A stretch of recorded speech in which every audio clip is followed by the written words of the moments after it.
সদস্য পদ প্রার্থী আপনারা যারা এখানে আছেন, আপনাদের সাথে আমি শুধু একটা কথা বলেই শেষ করব। সেটা হলো আমাদের দেশের যে কালচার, বাংলাদেশের যে ইতিহাস আমরা কেউ জানি না, যার কারণে আমরা পড়াশোনাও কম করি। কিছু কথা বলতে হয় আপনাদেরকে। দেখেন, আমাদের একটা শব্দের মাধ্যমে রাজাকার, তুমি কে আমি কে, এর মাধ্যমে কিন্তু বিপ্লব হয়ে গেছে। অতএব এই জিনিসটা বোঝার জন্য আমি শুধু একটা কথা বলবো।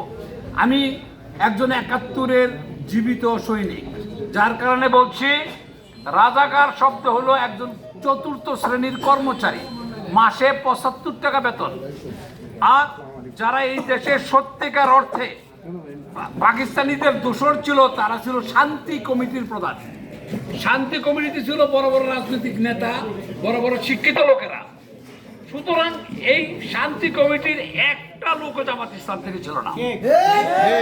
আমি বলি না, পূর্ব পাকিস্তানের কেন্দ্রীয় শান্তি কমিটির প্রধান ছিলেন ফরিদ আহমদ, আপনার ঢাকা শহরের শান্তি কমিটির প্রধান ছিলেন বাইতুল মুকাররমের অলিম্পিয়া বেকারির মালিক।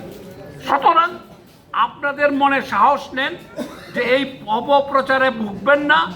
যিনি আমাদের সামনে আছেন একটা সৎ, যোগ্য, খোদাবিরু, এর চেয়ে আর কিছু নেই। উনি নির্বাচিত হলে কোনো চাঁদাবাজি থাকবে না, কোনো টেম্পু দখল থাকবে না। উনি নির্বাচিত হলে আমাদের টাকা আমাদের থাকবে, জনগণের মান উন্নত হবে। আসুন আমরা এক বাক্যে বিনা ভয়ে নির্ভয়ে সকালবেলা গিয়ে ওনার জন্য আমরা সবাই ভোট দিতেও দাঁড়িয়ে পাল্লায়। ইনশাআল্লাহ। আসসালামু আলাইকুম ওয়া রাহমাতুল্লাহ। ইনশাআল্লাহ।